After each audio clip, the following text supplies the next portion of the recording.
तो यार आज हम बात करने वाले हैं कि हम एनाटॉमी को कैसे पढ़ें नीट पीजी और आईएनएस-सीटी के लिए। ठीक है, तो सबसे पहले एनाटॉमी इम्पोर्टेंट क्यों है। ठीक है, तो हम सबसे पहले इसके नंबर ऑफ़ क्वेश्चंस देख लेते हैं कि हमारे दोनों एग्ज़ाम में कितने कितने इसके सवाल आते हैं। ठीक है, तो अगर नीट पीजी के पर्सपेक्टिव से देखें तो हमारे पास इसके अराउंड 7 क्वेश्चंस आते हैं। ठीक है, और उन सबका लेवल होता है इजी टू मॉडरेट। ठीक है, तो ये आसान सवाल आते हैं। ठीक है, एनाटॉमी के पॉइंट ऑफ व्यू से नीट पीजी में, पर एनआईसीटी में आपके 11 क्वेश्चन आते हैं जिनका डिफ़िकल्टी लेवल थोड़ा सा ज़्यादा होता है, मॉडरेट टू डिफ़िकल्टी लेवल। और इसमें 11 क्वेश्चंस क्यों बन जाते हैं, क्योंकि इसमें एक सेक्शन ऐड हो जाता है जिसको हम सेक्शन एनाटॉमी कहते हैं। ठीक है, तो ये आपको बीटीआर में मिलेगा। ठीक है, इसमें आराम से आपके 2 क्वेश्चंस ऐड हो जाते हैं। ठीक है, जैसे इसके अराउंड 9+2 अराउंड 11 क्वेश्चन आईएनएस-सीईटी में आएंगे।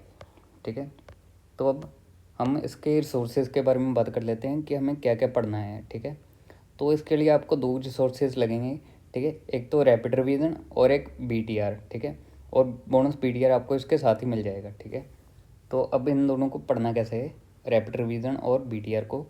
तो बीटीआर के लिए तो सबसे पहले आपको बीटीआर चाहिए क्यों। ठीक है, क्योंकि बीटीआर में इम्पॉर्टेंट टॉपिक्स और प्री वाई क्यूज़ के टॉपिक होते हैं। ठीक है, प्रीवियस ईयर क्वेश्चंस और जो आपके एग्ज़ाम में आने की प्रोबेबिलिटी ज़्यादा होती है। ठीक है, ये दोनों टॉपिक आपको बीटीआर में मिल जाएंगे। ठीक है, और तीसरा जो जैनपुरम मैम का टीचिंग स्टाइल है। ठीक है, वो जैसे निमोनिक से आपको पढ़ाएंगी। ठीक है, तो उससे आपको बहुत हेल्प मिलेगी। ठीक है, तो एक तो बीटीआर और रैपिड रिवीजन में आप ये 2 सोर्सेज, इन दोनों में से कोई भी उठा सकते हैं। ठीक है, मैरो का रैपिड रिवीजन या फिर डॉक्टर अश्विनी कुमार का रैपिड रिवीजन उठा सकते हैं। ठीक है, ये DBMCI में आपको मिल जाएगा और ये मैरो की ऐप में आपको मिल जाएगा। ठीक है, और ये सेरिबेलम ऐप में मिलेगा।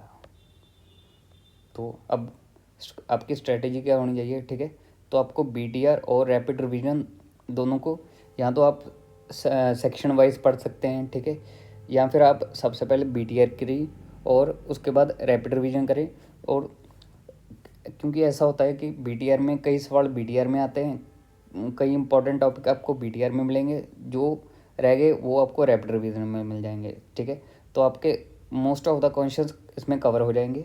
ठीक है, इन दोनों को करने के बाद आपको प्रीवियस ईयर क्वेश्चंस करने हैं। अगर तो आपके पास ज़्यादा टाइम है, ठीक है, तो आप 10 ईयर्स के कर सकते हैं, पर अगर आपके पास टाइम लेस है तो आप एटलीस्ट 5 ईयर्स के क्वेश्चंस करिए। ठीक है, आप ग्रैंड टेस्ट और सब्जेक्ट वाइज टेस्ट भी दे सकते हैं। ठीक है, ये आप दोनों मैरो में आराम से दे सकते हैं। ठीक है, तो अब आपने टेस्ट दे दिए तो अब आपको रिव्यू भी करना पड़ेगा। ठीक है, तो इसकी वीडियो भी हमारे चैनल में पड़ी है।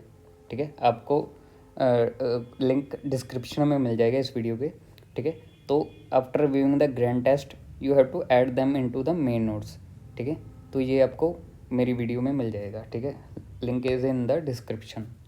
तो अब ये सब करने के बाद आपके पास एक मटेरियल बन जाएगा जो कि एटलीस्ट 70 पेजेस का होना चाहिए। ठीक है, तो आप जो नोट्स बनाएंगे सब कुछ ऐड कर तो वो अराउंड 70 पेजेस का हो जाएगा, जो कि आपको लास्ट 10 डेज में रिवाइज करना है। ठीक है, तो आपके पास एक कंसाइज रिसोर्सेज हो गया। ठीक है, अब सिर्फ INSAT के प्रिपरेशन के लिए मैं अब सेक्शन एनाटॉमी की बात करूँगा। ठीक है, तो ये आपको मॉड्यूल में मिलेगा। ठीक है, जब आप BTR लेंगे, ठीक है, तो उसमें एक सेक्शन होता है कंपाइल्ड मॉड्यूल्स, उसमें आपको सेक्शन एनाटॉमी का सेक्शन मिलेगा। ठीक है, जिसमें कि आपको हर एक टॉपिक वाइज जैसे न्यूरो एनाटॉमी, थोरैक्स और एब्डोमेन, ये कंपाइल्ड सेक्शन में आपको टॉपिक वाइज मिल जाएंगे। ठीक है, तो आपको ये पढ़ने होंगे और इनसे 1 to 2 क्वेश्चंस हमेशा ही आते हैं। ठीक है, पर नीट पीजी में ये कम पूछे जाते हैं। ठीक है, तो आपको अगर आप नीट पीजी का एग्ज़ाम ही देना चाहते हो तो आपके लिए ये वाला सेक्शन रिक्वायर्ड नहीं है। ठीक है, तो इसे रहने देना। और लास्ट में अगर आपको इम्पोर्टेंट टॉपिक्स के बारे में PDF चाहिए, ठीक है, तो आप मेरा टेलीग्राम चैनल भी ज्वाइन कर सकते हैं। ठीक है।